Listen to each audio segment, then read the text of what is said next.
Aquí empieza El Ciudadano TV, un espacio para la rendición de cuentas y participación ciudadana. El Ciudadano TV, la imagen de la revolución ciudadana. Bienvenidos.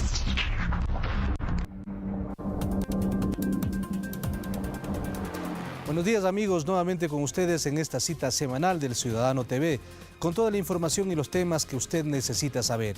América Latina se estremeció con el golpe de Estado ocurrido durante el pasado fin de semana en la hermana República de Honduras. Decenas de manifestaciones en repudio a este hecho se realizaron en todo el continente, incluido por supuesto el Ecuador, llamando a la restauración inmediata e incondicional del orden democrático en la nación caribeña. Haremos entonces un recuento cronológico de los hechos y el papel jugado por el presidente de la República en estas circunstancias. También conoceremos cuáles son las verdaderas razones para finiquitar en el 2010 el programa de aseguramiento popular en salud y que posteriormente se va a ampliar la cobertura. También estaremos con ustedes en estas circunstancias dialogando sobre otros temas de mucho interés. Trataremos sobre los vuelos no tripulados que servirán para patrullar nuestras fronteras. Se lo contaremos en detalle. Además, revisaremos la resolución de la Junta Bancaria en torno a las nuevas tarifas por concepto de servicios financieros.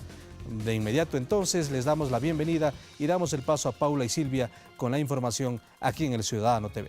¿Qué tal amigos? Muy buenos días y bienvenidos. El golpe de Estado perpetrado en contra del gobierno del presidente de Honduras, José Manuel Zelaya Rosales, generó decenas de reacciones de rechazo en todos los países del continente y el mundo, incluido el nuestro. Gustavo Vimos recogió el parecer del ciudadano común y las coincidencias con el pensamiento de algunos académicos ilustrados en el tema. Luego de producirse el golpe militar en Honduras del pasado domingo y que terminó con el derrocamiento del presidente Manuel Zelaya, diversas muestras de apoyo ha recibido el mandatario para que su país retorne a la democracia. Incluso en Ecuador se han realizado marchas como esta, frente al Palacio de Carondelet, en rechazo al golpe militar y para que este tipo de hechos no se susciten en la región. Volver a la barbarie de los años 70, donde las botas militares hacían y deshacían con los derechos humanos y las personas. Segundo lugar, nosotros estamos aquí pidiendo el regreso inmediato y sin condiciones a la presidencia de la República para Manuel Zelaya, porque no podemos permitir que se impere, en este caso, el régimen de la fuerza. La ciudadanía de diferentes estratos sociales expresó su malestar por el suceso en Centroamérica, a través de pancartas y gritos en favor de la democracia y el respeto a los derechos humanos. Es un apoyo para que se vuelva la democracia al pueblo de Honduras. Venimos apoyando al señor presidente de Honduras. Quiero apoyar a la democracia. Mientras que este catedrático asegura que por primera vez las resoluciones de los organismos internacionales de respaldo al presidente Zelaya y al restablecimiento de la democracia se están poniendo en práctica. Yo creo que es una buena señal que haya colaboración entre mandatarios en América Latina. Y justamente este es uno de los elementos de los llamados signos de los tiempos, es decir, una tendencia que se está imponiendo en los últimos años aquí en América Latina. Una colaboración cada vez más estrecha, horizontal, porque antes lo que teníamos era una relación vertical, es decir, digámoslo así, entre cualquiera de los países de América Latina y las potencias, sobre todo con Estados Unidos, pero también las potencias europeas. Ahora, esta relación más cercana entre vecinos, entre hermanos, yo creo que es un plus, yo creo que es un paso histórico adelante, ¿no?, de nuestro continente. Y no solo hay que respetarlo, sino que hay que impulsar este tipo de relaciones. Aseguró que espera que se resuelva la crisis interna de Honduras lo más pronto posible.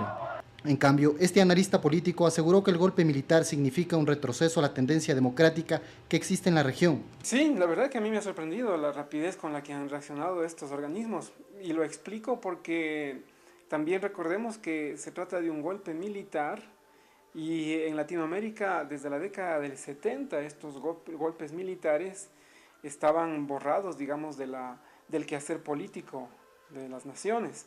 Es totalmente indeseable, vuelvo y repito, el que los militares tomen partido político, el que los militares pongan presidentes. Pienso que sería un retroceso para la democracia latinoamericana. En ese sentido, me saludo y me parece lo más correcto el que las organizaciones multilaterales hayan cerrado filas para defender la institucionalidad democrática. Mientras las protestas en favor de la democracia en Centroamérica continúan, el Ecuador adoptó acciones como el retiro del embajador Fernando Chávez, quien ya se encuentra en nuestro país, lo que implica reducir los acuerdos de cooperación existentes entre ambas naciones. En Quito, Gustavo Vimos, El Ciudadano TV.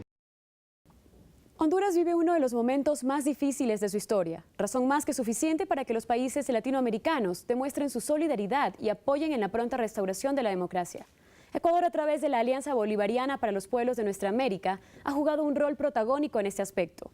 Catalina Llanes siguió paso a paso los acontecimientos y nos resume a continuación. El domingo 28 de junio, América Latina amaneció con la noticia de un golpe de Estado en el hermano país de Honduras. Ante este hecho, la comunidad internacional condenó de forma unánime el establecimiento de un gobierno de facto encabezado por el hasta entonces presidente del Congreso Nacional, Roberto Micheletti. Militares fuertemente armados ingresaron por la fuerza en la residencia del presidente Manuel Zelaya en horas de la madrugada. Lo llevaron hacia una base militar y de ahí lo trasladaron sorpresivamente a Costa Rica. Todo esto a vísperas de la realización de la consulta popular no vinculante, donde la ciudadanía debía pronunciarse sobre si está de acuerdo que en los comicios de noviembre se coloque una urna para convocar a una Asamblea Nacional Constituyente y reformar la Carta Magna de este país.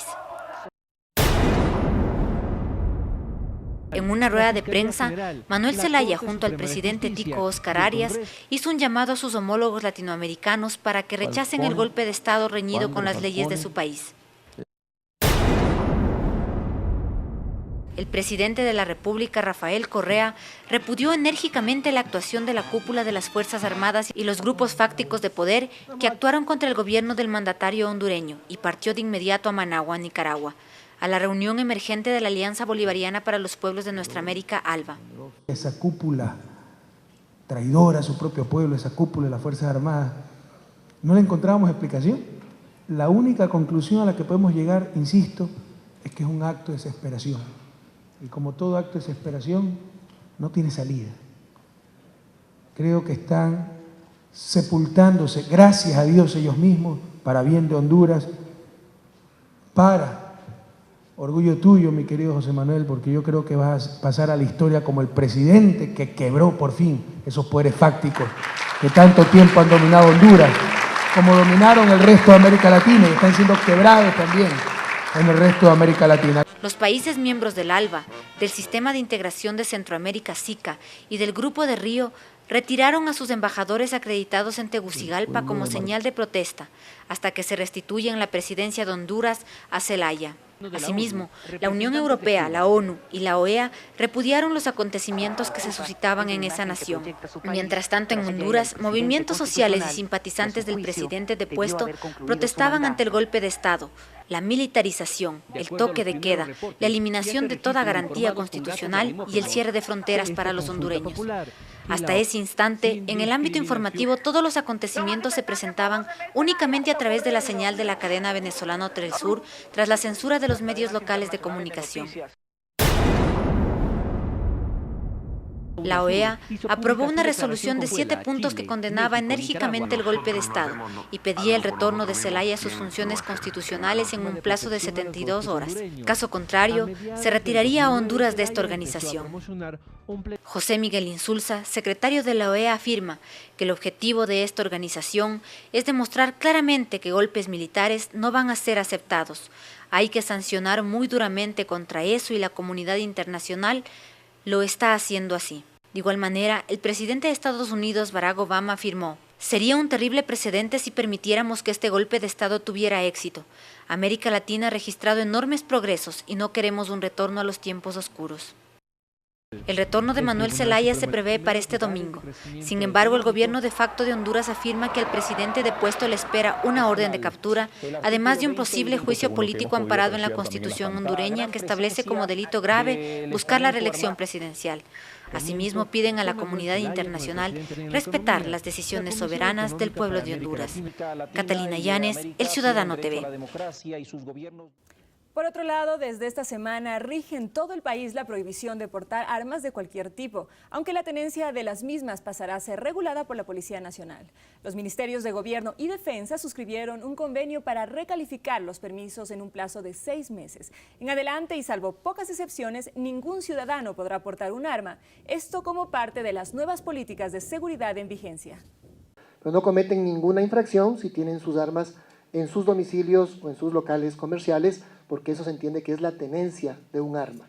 El porte está prohibido para todo tipo de armas y para todas las personas, no hay más permisos de porte.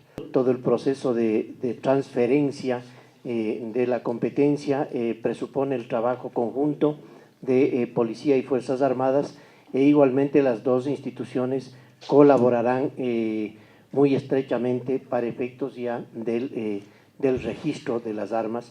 Pero a raíz de esta disposición vamos a ser más contundentes, vamos a ser más efectivos. Y por eso le pedimos a usted, ciudadano, que nos está mirando, cumpla esta disposición. No porte armas y se evita problemas. Queremos darle a usted la seguridad que todos queremos. Y esa es responsabilidad suya y nuestra.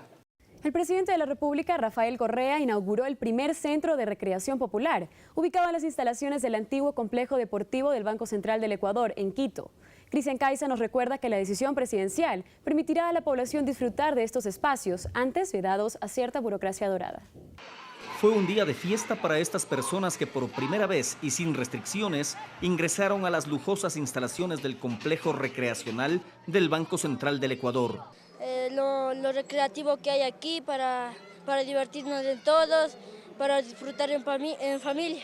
Ellos fueron los más felices al inaugurar el primer centro activo de propiedad del pueblo que será administrado por el Ministerio del Deporte. Una buena noticia es que este centro lo vamos a manejar en cooperación con la Facultad de Educación Física de la ESPE. Creo que es algo importante, vincular a las universidades, vincular a los jóvenes que pueden hacer cambios importantes. Anteriormente, a este complejo recreacional solo podían acceder los empleados y funcionarios del Banco Central. Pero esto cambió cuando el presidente Rafael Correa, el pasado 12 de mayo, firmó el decreto 1727 en el que dispuso que el Ministerio del Deporte se haga cargo de las instalaciones e infraestructura deportiva recreacional con las que cuentan las instituciones de la Administración Pública Central e Institucional y abra sus puertas a todos los ecuatorianos sin restricción alguna. Yo creo que es una magnífica decisión que ha tomado nuestro presidente acerca de estas cosas, ¿no? Porque muchas personas no hemos tenido acceso a estos sitios quizá privilegiados solamente para la burocracia dorada. Es la primera vez que entro y me parece muy bonito, yo no sabía que existía toda esta belleza aquí dentro de Quito.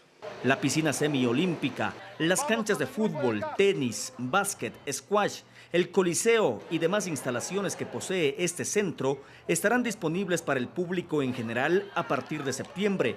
Mientras tanto, el 20 de julio empezará el campamento vacacional dirigido a 4.400 niños organizado por el Ministerio del Deporte. En Quito, Cristian Caiza, El Ciudadano TV. Recuerde que usted puede vernos a nivel mundial a través de la señal de Ecuador TV. También puede leer nuestras páginas electrónicas www.elciudadano.gov.es y www.confirmado.net. Cuando volvamos del corte, conozca en qué consisten los denominados vuelos no tripulados que muy pronto Ecuador estará en posibilidad de realizar, a fin de patrullar nuestras fronteras y controlar movimientos irregulares en zonas geográficamente complejas.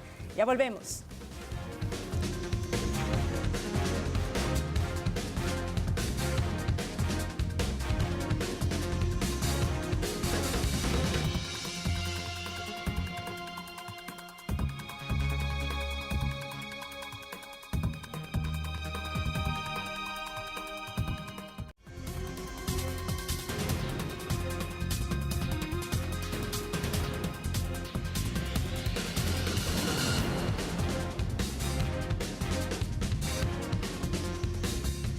El próximo 11 de julio, Ecuador recibirá oficialmente 6 aviones no tripulados que han sido comprados y adquiridos por el gobierno nacional con la finalidad de darle mayor cobertura, sobre todo a lo que significa el área del Océano Pacífico, una vez que el Ecuador ya ha entrado en esta circunstancia y que sin lugar a dudas es uno de los pocos países, o quizás el único país latinoamericano que dispone de esta alta tecnología.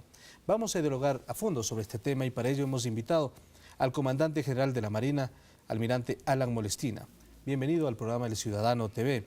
Estos 6 aviones no tripulados, ¿qué significan para la vigilancia de la costa del Pacífico y para el Ecuador en general? Gracias por su entrevista. Es importante que la ciudadanía conozca el esfuerzo que está haciendo el gobierno, la Armada del Ecuador, para contribuir a controlar las actividades ilícitas que se podrían llevar en el mar. ¿Qué significan los UAV, como se los conoce, para el Ecuador? ¿Por qué surgió la planificación de adquirir estos aviones? Hace 2 años, el gobierno nacional implementó un plan que se llama de soberanía energética. ¿Por qué implementó este plan? Porque se detectó que había una alta fuga de combustibles, lo cual por supuesto causa un perjuicio al Estado, y una de las principales formas que se usaban para la fuga de combustible era el mar. ¿Y no había control en ese tiempo o se lo hacía de una manera...? O sea, había control, pero no de una manera planificada, haciendo una evaluación de cuál era la problemática y en base a eso diseñar un plan. Entonces la Armada del Ecuador llevó a cabo un estudio junto con otras instituciones públicas, con el Ministerio de Minas, el Ministerio de Energía, y se llegó a diseñar un plan que se llamó de soberanía energética. Este plan tiene algunas partes. Una es un equipo de personas que controla especialmente los centros donde se distribuye el combustible. El otro control era a base de la informática que se estableció dentro de un sistema que tiene la Marina Mercante, ahora DIRNEA, Dirección Nacional de los Espacios Acuáticos, que se llama SIGMAC. ¿Qué es el SIGMAC? El SIGMAC es un medio de control de todos los buques que se encuentran en nuestro mar. ¿Y por qué hubo la necesidad en esa circunstancia de adquirir estos 6 aviones no tripulados? ¿Por qué escogieron eso, digamos? Como parte de este sistema se necesitaba también una exploración aeromarítima, que la podíamos hacer con nuestros aviones que tenemos de la Armada del Ecuador que cumplen esta función. Pero se llegó a establecer que un medio mucho más efectivo y económico, de acuerdo a la tecnología actual, son los UAV, estos aviones no tripulados. Eso ya significa un ahorro para el Estado porque no se necesitan pilotos que estén... No hay piloto ni copiloto. No hay piloto ni copiloto. También por sus características muy livianas, tienen un consumo de combustible muy bajo. Entonces estos aviones que no son tripulados, lo que llevan a bordo son puros equipos de alta tecnología. ¿Cuál es la alta tecnología que tienen los aviones que hemos comprado? Hemos comprado 2 aviones que se llaman estratégicos de modelo Herón y 4 tácticos de modelo Searcher. ¿La diferencia entre estratégicos La diferencia entre el uno y el otro. La diferencia es que el estratégico tiene mucho más permanencia que el táctico. Tiene una permanencia del Herón de 20 horas. El Searcher tiene una autonomía de 12 horas. Y tiene más capacidad para llevar equipo el Herón. Entonces el Herón es el que lleva un radar de exploración aeromarítima que tiene la capacidad de poder detectar blancos en el mar hasta 200 millas.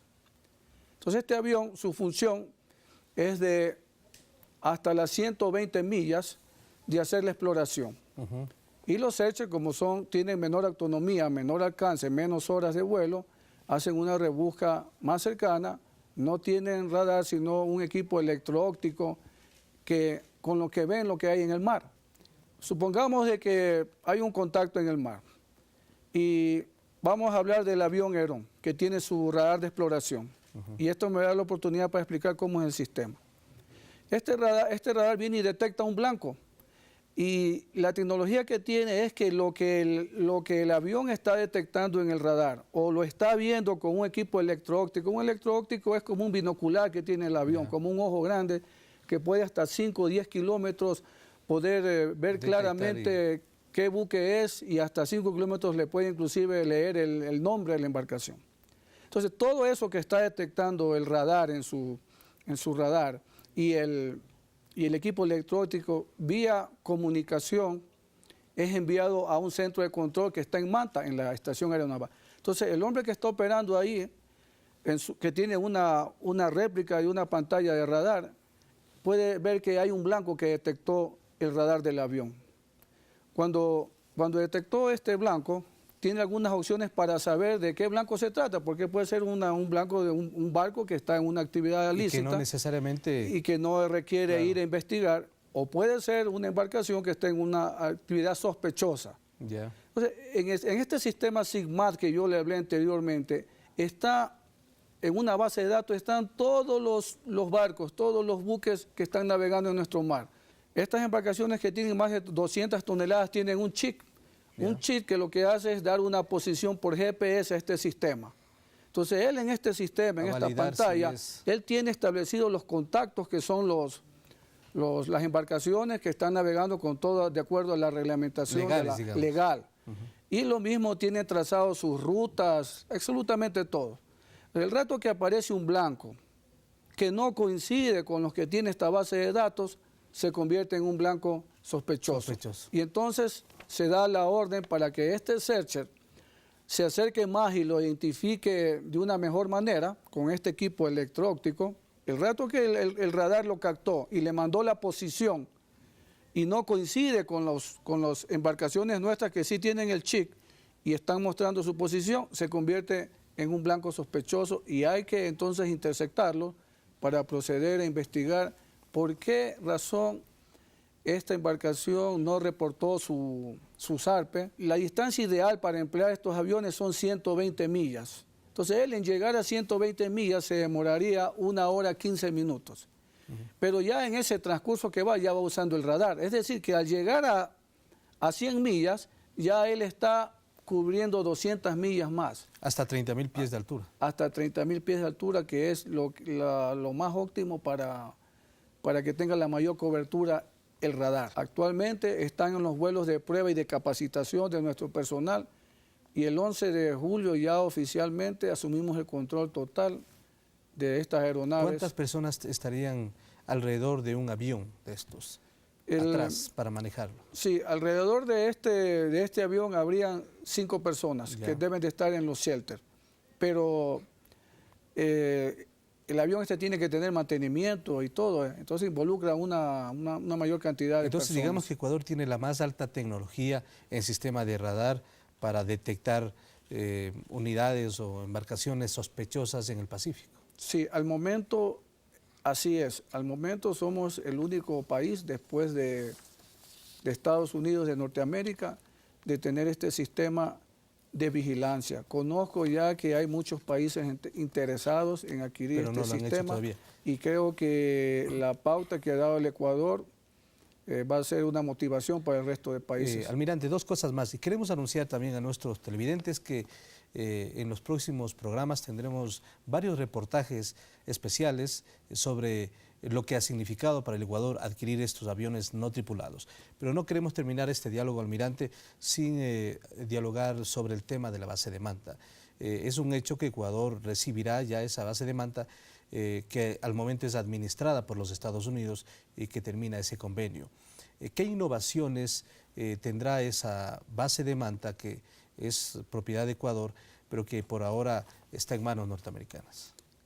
Mire, este es un tema que realmente yo no lo manejo porque la Armada del Ecuador lo que tiene es una estación aeronaval, es un tema que más lo maneja el Comando Conjunto y la propia Fuerza Aérea, pero lo que yo entiendo es de que, como usted lo dijo, esa base siempre ha sido del Ecuador, de la Fuerza Aérea, y que un convenio que se llevó a cabo para la lucha contra el tráfico de drogas, se le permitió de que opere desde esta base y a cambio ellos mejoraron mucho la infraestructura aeroportuaria.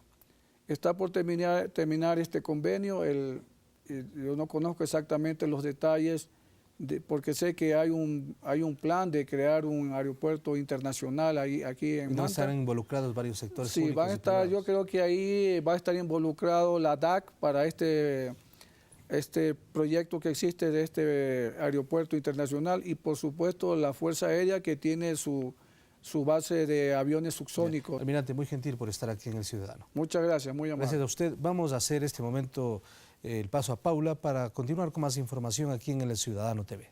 Comente sobre el contenido del programa El Ciudadano TV, escribiéndonos al email que aparece en sus pantallas, info@elciudadano.gov.es. Cuéntenos qué temas pueden ser de su interés o cuál funcionario le gustaría que le rindiera cuentas de su gestión. Quédese con nosotros, porque después del corte les hablaremos sobre las nuevas tarifas de los servicios financieros. Varios de ellos tendrán costo cero. ¿Cuáles son? Ya volvemos.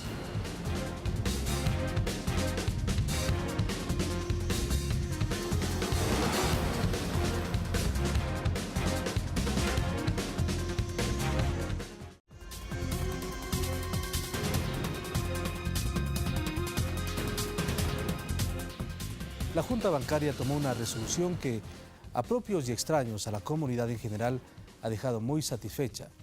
Ha limitado en algunas circunstancias el costo de las transacciones o también ha eliminado otro tipo de costos por los servicios que brinda la banca en general. La banca, sin lugar a dudas, ha tenido una reacción que era de entenderse. Pero queremos explicar cuáles son los contenidos en este momento para que usted como ciudadano o ciudadana sepa cómo actuar de aquí en adelante, después de que esta resolución 1316 de la Junta Bancaria precisamente adoptó varias resoluciones. Nos acompaña Cristian Murgueitiu, director nacional de estudios de la Superintendencia de Bancos. Bienvenido al Ciudadano TV. Quisiera que nos explique por qué la Junta Bancaria tomó esta resolución que a la banca no le ha dejado muy satisfecho. Muchas gracias, buenos días.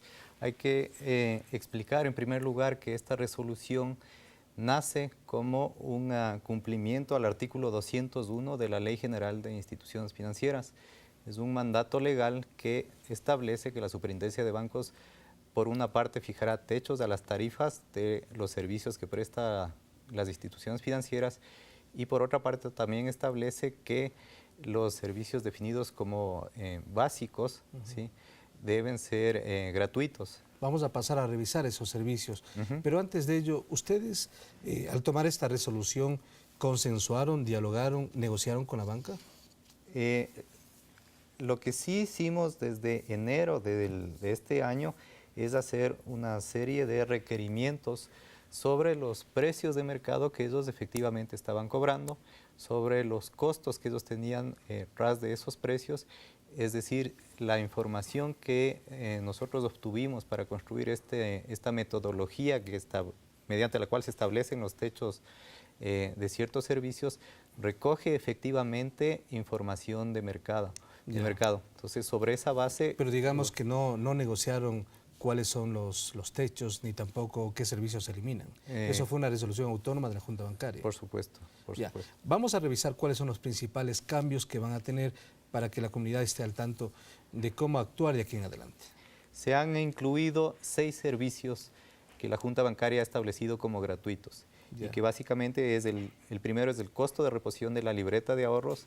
Aquí es importante comunicarle a la ciudadanía que este es un costo gratuito siempre y cuando la persona se acerque con la libreta de ahorros. El momento que pasa en la máquina, si se agota la cartola, en ese momento el banco tiene la obligación de reponerle de manera gratuita. No así si es que hay un extravío o hay un deterioro. ¿Cuál es el otro servicio? Los siguientes son el mantenimiento de cuenta corriente, el mantenimiento de cuenta de ahorros. Tenemos también el retiro en cajero automático de un cliente en su propia entidad. ¿El mantenimiento de las cuentas corrientes y de ahorros ya no tiene costo? Ya no tiene costo alguno, ¿sí? Y por otro lado también tenemos los mantenimientos de tarjeta de crédito. Tanto si usted paga el total de su saldo, cuanto si usted paga o si cancela el mínimo a pagar. Ya, eso sí. ¿Cómo entenderlo mejor? Los clientes deben haber observado que en su estado de cuenta de libreta había un costo asociado al mantenimiento. ¿Sí? Este momento no debe existir ya en los nuevos cortes de estado de cuenta que les hagan llegar las tarjetas de crédito, ese costo asociado al mantenimiento. Ya, ahora, un asunto que mayormente utilizamos los ciudadanos y ciudadanas, con la tarjeta de débito vamos a cualquier cajero automático y sacamos los dineros. ¿Cómo se estableció esto? El servicio de retiro en cajero automático de la propia entidad el día de hoy es gratuito, a partir del 1 de julio. Y en un cajero automático de otra entidad tiene un techo de 50 centavos. Máximo 50 centavos. 50 centavos que le debe cobrar ese banco.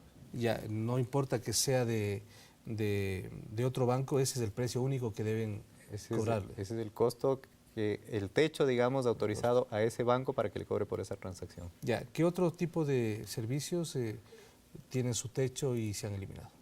Todo lo que es consulta por internet, por banca celular, por banca telefónica y el mantenimiento mensual de tarjeta de débito, que son otros 5 servicios que ya estaban definidos como gratuitos. Ya. Ahora, la banca en sus primeras reacciones ha dicho que dejará de percibir o de recibir 50 o 60 millones de dólares, que perderá ese dinero. ¿Es así? El valor que nosotros hemos estimado es de aproximadamente 50 millones de dólares que se reducirían en esos ingresos, ¿sí? En los ingresos del sistema, eso es de bancos. Pero hay que tomar en cuenta que ellos tienen otra diversidad de servicios que pueden seguir prestando. Hay que analizar también los ingresos por servicios financieros que se percibieron durante el año 2008 y que se percibieron en lo que va del año 2009. Esos ingresos y que están a disposición de la ciudadanía en la página web de la Superintendencia de Bancos han continuado incrementándose, lo que da cuenta de que a pesar de que ha habido un control muy claro, muy determinante de la Superintendencia de Bancos, lo que ha sucedido es que un mayor número de usuarios se han beneficiado de los servicios. Entonces, de ninguna manera se ha restringido el acceso a los servicios, sino al contrario, que la ciudadanía ve que como hay costos inferiores, ellos pueden acceder a esos servicios. Ahora, la gran diferencia es que la banca no es que pierde, sino que deja de recibir esos recursos. Exactamente. Y se beneficia, por ejemplo, por otro lado, estaba comentando con alguna persona que se nos acercó y me decía, mire, había unos costos, a mi criterio, elevados en retiro de cajero automático. Y yo lo que hacía era, al inicio de cada mes, sacar un monto que para mí era importante, que en realidad no necesitaba ese momento, pero para evitar los costos del cajero yo tenía que obtener ese recurso. Creo que el ejemplo era de $100. En este caso lo que va a suceder, por ejemplo en el ejemplo de esa persona me decía, bueno, ahora yo lo que voy a hacer es retirar únicamente lo necesario. Y de alguna manera también tiene un efecto en el ahorro, en ese caso específico. ¿Por qué? Porque esa persona no necesariamente utilizaba los $100 en todo lo que tenía presupuestado, sino que quizás ya se hacía ahorro de bolsillo. En este momento esa persona lo que dice, yo ahora voy a ahorrar, voy a dejar esos recursos dentro de la entidad porque tiene un costo inferior. Y en el caso que yo retire de mi propio cajero, el costo es nulo. ¿Y qué seguridad hay que la banca cumpla justamente con esta regulación? Bueno, los primeros monitoreos que hemos hecho, efectivamente las instituciones están cumpliendo con el mandato legal. Adicionalmente, nosotros hemos instalado ya una línea 1-800, que el número es del 1-800 tarifa, donde pueden comunicarse a la ciudadanía, hacer consultas, a expresar sus inquietudes que nos van a ayudar a nosotros a hacer un mejor monitoreo de este proceso. Ya, vamos a hacer en este momento una brevísima pausa para mirar un reportaje preparado por Cristian Caiza, justamente que nos da más luces respecto a este tema, a esta resolución que adoptó la Junta Bancaria con la finalidad de que varios costos de los servicios bancarios y del sistema financiero se eliminen y en otros casos se reduzcan. A partir de este mes, retirar dinero de su cuenta bancaria a través de un cajero automático ya no tiene costo, al igual que otras 10 transacciones básicas que proveen los bancos, cooperativas, sociedades financieras y mutualistas, mientras que otros 32 servicios financieros tendrán un nuevo valor. Así lo dispuso la Junta Bancaria. La Superintendencia de Bancos y Seguro se basó en 2 premisas. La primera, los servicios de mayor uso y nivel de transaccionalidad. Y el segundo, los servicios con características estándar dentro del sistema financiero. Gracias a esta medida, usted ya no pagará por la reposición de su libreta, carta o estado de cuenta, tampoco por el mantenimiento de su cuenta corriente o de ahorros. De igual manera, si retira dinero de un cajero automático de la entidad en la que mantiene su cuenta, tampoco tendrán costo el mantenimiento de la tarjeta de crédito, el mantenimiento mensual de la tarjeta de débito y las consultas por internet, vía telefónica y celular. Cuando usted revisa qué le enviaban los bancos en la cuenta al final del mes, se inventaban una cantidad de cosas que le cobraban hasta por lo que usted respira. Imagínese que le cobraban por acercarse a la ventanilla más de 5 veces. Imagínese usted eso. Ese tipo de cosas se acabaron y no pueden sustentar su negocio en esos costos abusivos. En la misma resolución se dispone la reducción de entre el 20 y el 80% del valor de otros 32 servicios financieros como cheques certificados, cheques de gerencia, entrega de estados de cuenta a domicilio u oficina, mantenimiento de cuenta, retiros por cajeros automáticos, referencias bancarias, emisión, posición y renovación de tarjetas de crédito, entre otros. Por ejemplo, si usted antes pagaba $1.54 por retirar dinero de un cajero automático de otra entidad bancaria que no sea la suya, ahora solo cancelará 50 centavos por esta transacción. De igual manera, si antes pagaba $2.79 por recibir el estado de cuenta en su domicilio, hoy solo pagará $1.66.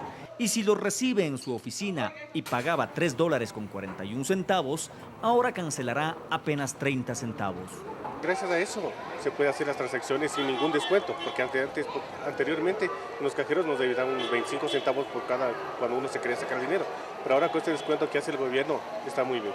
La resolución de la Junta Bancaria incluye por primera vez el control y tarifación de tarjetas de crédito emitidas por casas comerciales.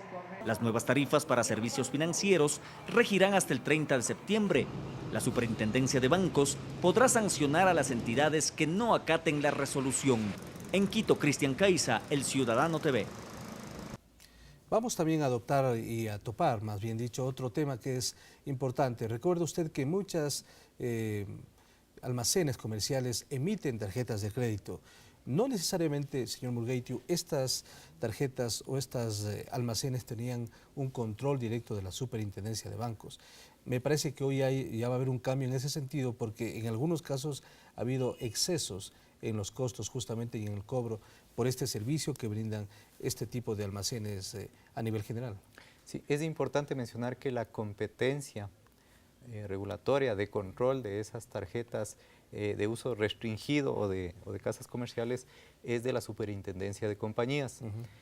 Sin embargo, para atender esta demanda de la población, nosotros estamos trabajando en un convenio interinstitucional entre la Super de Bancos y la Super de Compañías, de tal manera que nosotros les podamos ayudar en el proceso que nosotros ya hemos recorrido. Ahora, para cerrar con este tema, digamos que los ecuatorianos cada 6 meses vamos a mirar cómo la Super de Bancos hace diferentes revisiones sobre las tarifas que brindan los servicios, los diferentes bancos y entidades financieras del país. Sí, de hecho el mandato legal es que la Superintendencia de Bancos revise de manera trimestral. Las tarifas. Entonces estas tarifas podrían cambiar en 3 meses. Sí, se puede hacer una revisión. ¿De qué dependería? Justamente de dos factores. Primero se debe ver la realidad de los precios de mercado, que debo recalcar que lo que nosotros hemos hecho es absorber la información de precios de mercado y justamente hacer una medición de impactos, tanto en beneficio de la comunidad cuanto en la solidez de las instituciones financieras. Ya, allí ustedes tomarán alguna decisión. Esto es un monitoreo van constante. a revisarlo. Así es. Ya, una cuestión más. Ustedes, ¿cómo quedó el mismo el tema de la central de riesgo? Usted recuerda que se hicieron algunas reformas con la finalidad de que los ciudadanos que tienen alguna deuda y que en algunos casos no han pagado, se han demorado, se han tardado en pagar, han sido prácticamente, no sé si la palabra cabe, fichados por el sistema financiero. ¿Cómo quedó esta situación? Bueno, en el tema central de riesgos hay importantes reformas que efectivamente se han realizado, pero hay que recordar que la central de riesgos no es más que una herramienta que permite conocer el comportamiento de pago de los ciudadanos y es una herramienta adicional, no la única, para hacer la evaluación de riesgo de un cliente. Pero es casi la única en algunos casos.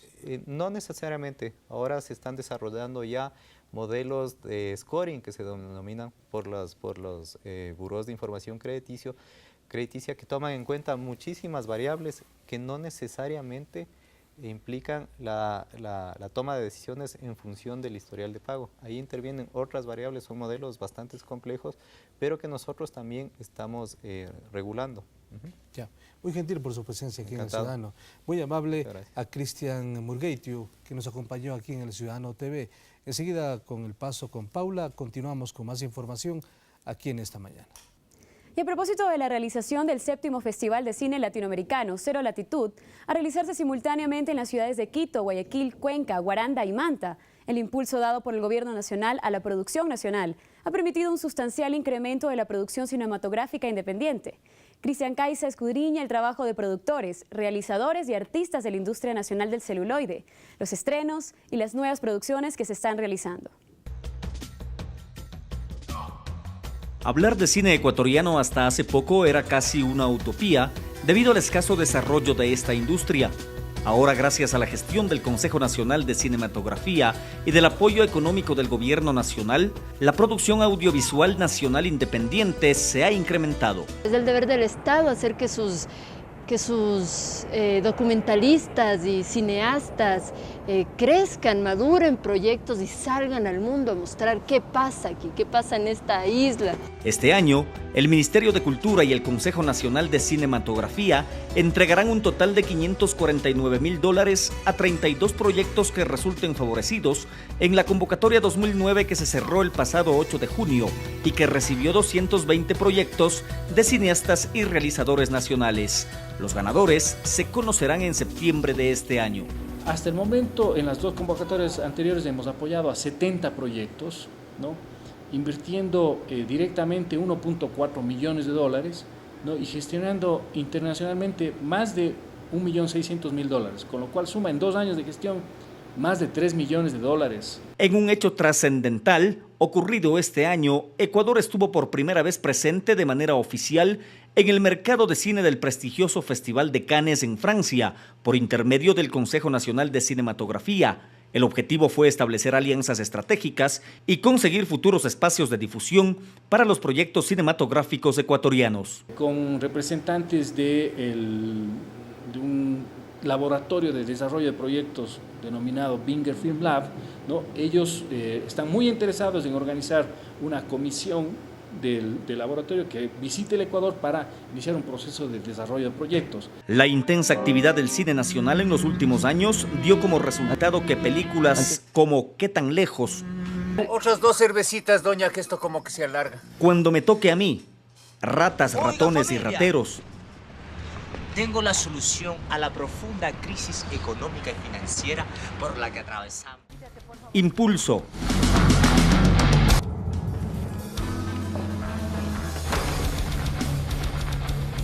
Entre otras, logran importantes premios internacionales.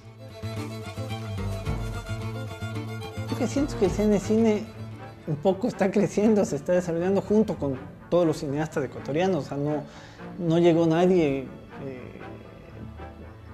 del cielo a decirnos cómo se deben hacer las cosas. Hasta fin de año, los festivales cinematográficos seguirán recorriendo el país, como el caso de la 7ª edición del Festival Cero Latitud, a efectuarse del 8 al 20 de julio simultáneamente en Quito, Guayaquil, Cuenca, Guaranda y Manta, así como el primer encuentro binacional de cine Ecuador-Perú, que se realizará en Loja a finales del mismo mes, y en agosto, con motivo de la celebración del Bicentenario, la muestra de películas emblemáticas de los países agrupados en la UNASUR. En Quito, Cristian Caiza, El Ciudadano TV.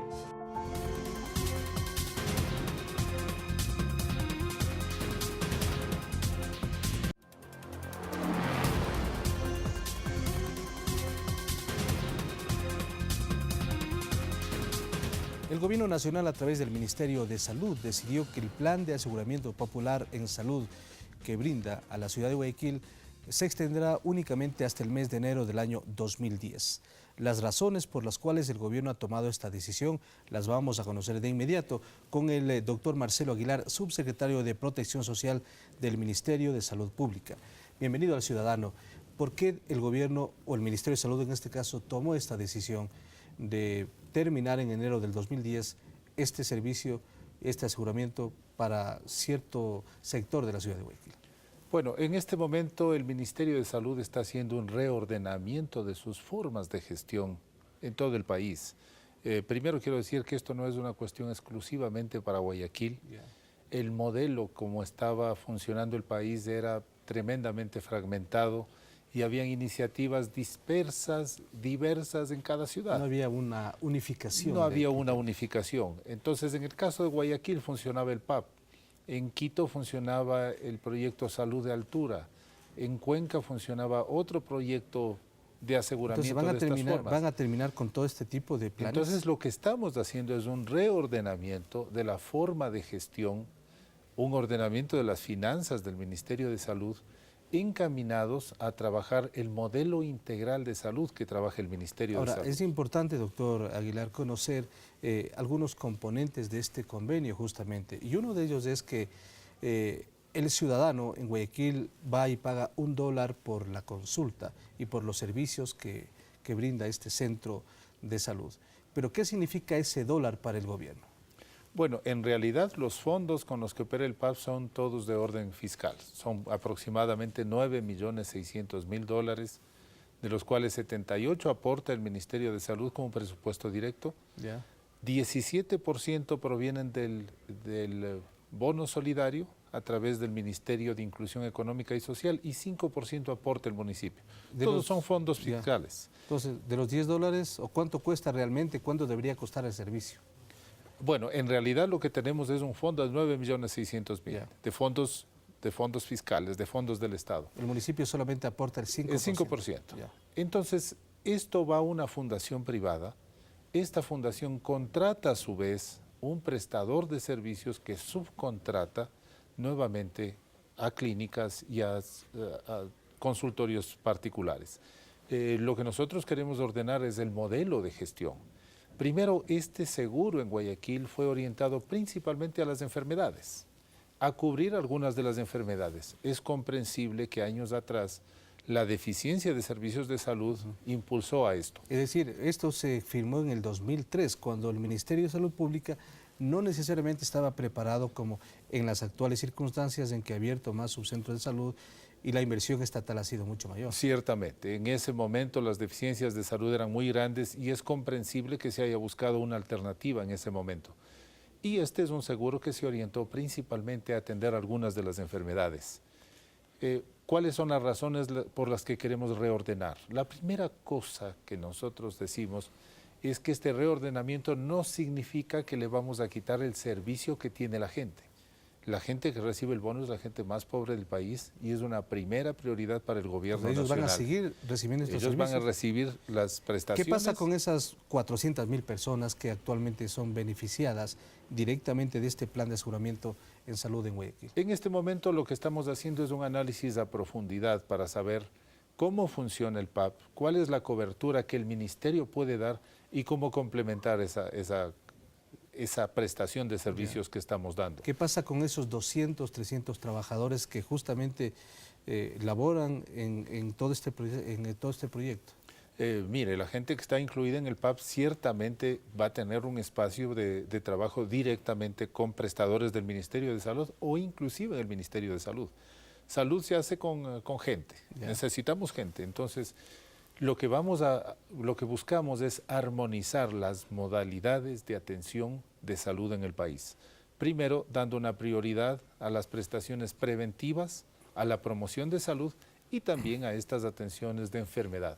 De tal modo que, si es necesario, estamos realizando una evaluación a profundidad de la cobertura que hace el PAP y si es necesario contar con una red complementaria, eso está dentro de lo previsto en la política del Ministerio de Salud. Es importante también, doctor Aguilar, que la comunidad sepa que esos recursos, ese presupuesto, va a seguir siendo destinado justamente a estas personas, porque actualmente, si bien el ciudadano paga $1, el costo real para el Estado entiendo que es de $10, 8 del Ministerio de Salud, 1 del Bono de Desarrollo Humano y $1 del municipio de Guayaquil.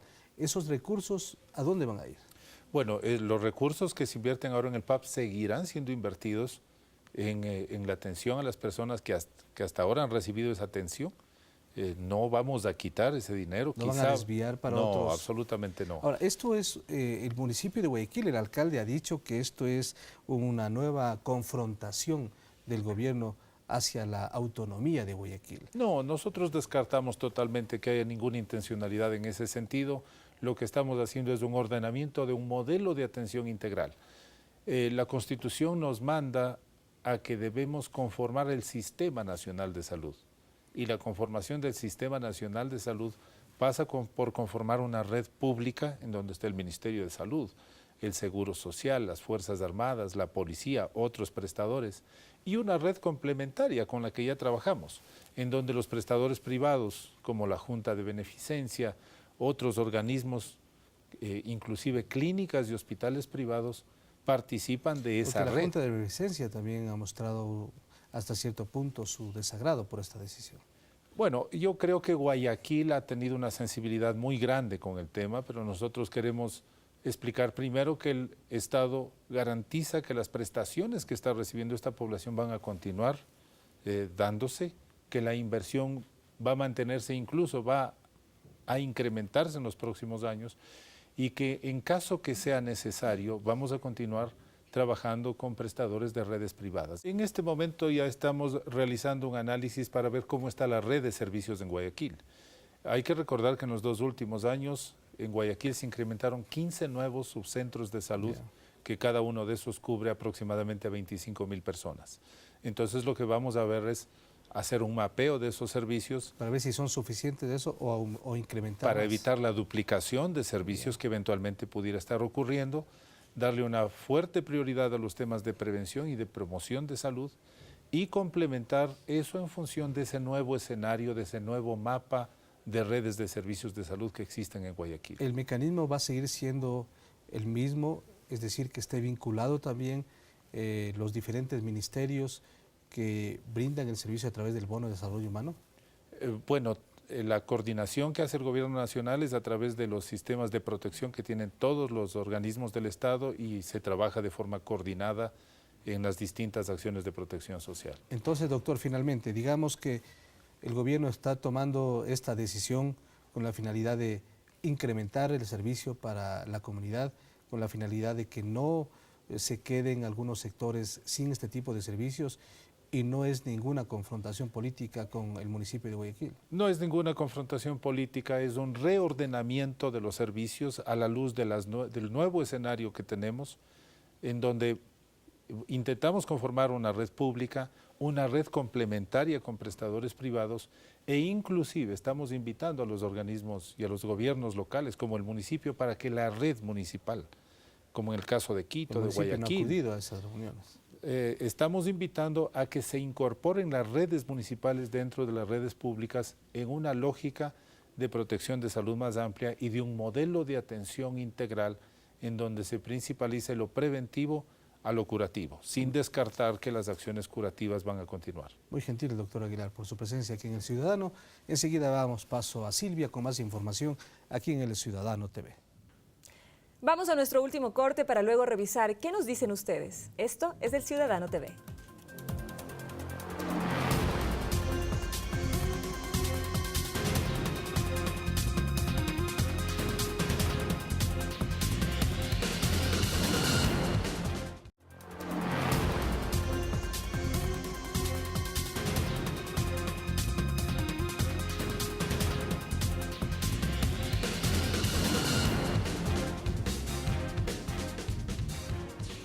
Veamos qué nos traen los emails en esta ocasión.